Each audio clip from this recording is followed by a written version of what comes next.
नमस्कार मंडळी, अलकास किचनमध्ये तुमचं स्वागत आहे। तर आज मी संकष्ट चतुर्थी निमित्त तुम्हाला मोदक बनवून दाखवणार आहे। उकडीचे मोदक तर आपण बनवतोच आणि मी तोही व्हिडिओ अपलोड केलेला आहे। आज मी गव्हाच्या पिठाचे तळून केलेले मोदक तुम्हाला दाखवणार आहे। त्यासाठी आपण आधी सारण तयार करून घेऊ आणि हे सारण तयार करण्यासाठी मी 1.5 नारळ म्हणजे 3 वाट्या नारळ घेतलेला होता, तो खवून घेतला आहे। 1 वाटी गूळ घेतलेला आहे किसून। आता आपण सारण परतून घेऊया। त्यासाठी मी भांडं ठेवलेलं आहे गॅसवरती। थोडंसं तेल टाकते, अर्धी पळीपेक्षाही कमी आहे, तुम्ही तूप पण टाकू शकता। आणि त्याच्यानंतर मी हे खोबरं त्याच्यामध्ये टाकून तेलामध्ये टाकून 1-1.5 मिनिटभर तरी मी परतून घेणार आहे। म्हणजे आपला जो पाण्याचा अंश असतो थोडासा खोबऱ्यामध्ये तो जरा कमी होतो, जास्तही परतायचं नाही, नाहीतर खोबरं असं कुरकुरीत होईल असं नाही करायचं आहे। तर अर्धा मिनिटभर तरी 1 मिनिट तरी कमीत कमी त्याला परतलं पाहिजे। त्याच्यानंतर मग हा गूळ टाकून घ्यायचा आहे आपल्याला।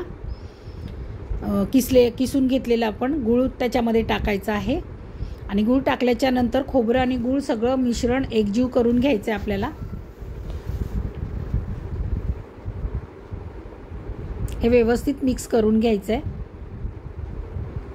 गूळ चांगला विरघळला पाहिजे खोबऱ्यासोबत, खोबरं आणि गूळ एकजीव झाला पाहिजे, असं मिक्स करून घ्यायचं आहे आपल्याला। तर पाहू शकता सारण आपलं मस्त परतून झालेलं आहे आणि कलरही खूप सुंदर आलेला आहे, छान दिसतंय सारण। आता याच्यामध्ये मी वेलची पावडर टाकणार आहे, अर्धा चमचा।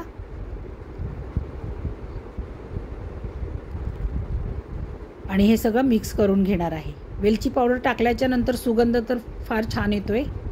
तर सारण आपलं बघा तयार झालेलं आहे, कलर मस्त आलेला आहे, सुगंधही घरभर पसरलेला आहे।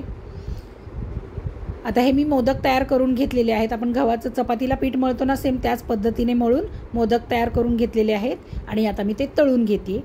तर तेल गरम झालेलं आहे, आता तेलामध्ये मी हे एक मोदक सोडते। तेल चांगलं तापवून घ्यायचं आधी, म्हणजे आपले मोदकही व्यवस्थित तळले जातात आणि जास्त वेळ लागत नाही तळायला। आता थोडंसं असं हलवून घ्यायचं, वर खाली करून घ्यायचं, म्हणजे सगळ्या बाजूने मोदक व्यवस्थित तळले जातील।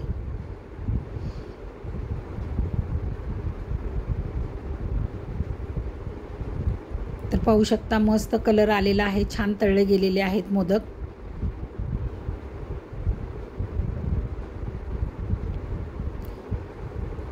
मोदक तर झालेले आहेत।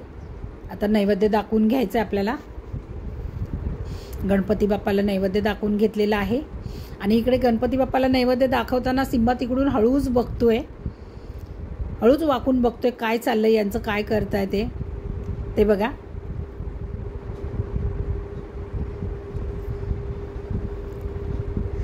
तर मंडळी, आपले हे मोदक तुम्ही शेवटपर्यंत व्हिडिओ बघितलाच असेल, तर हे मोदक कसे झालेले आहेत ते कमेंटमध्ये नक्की सांगा।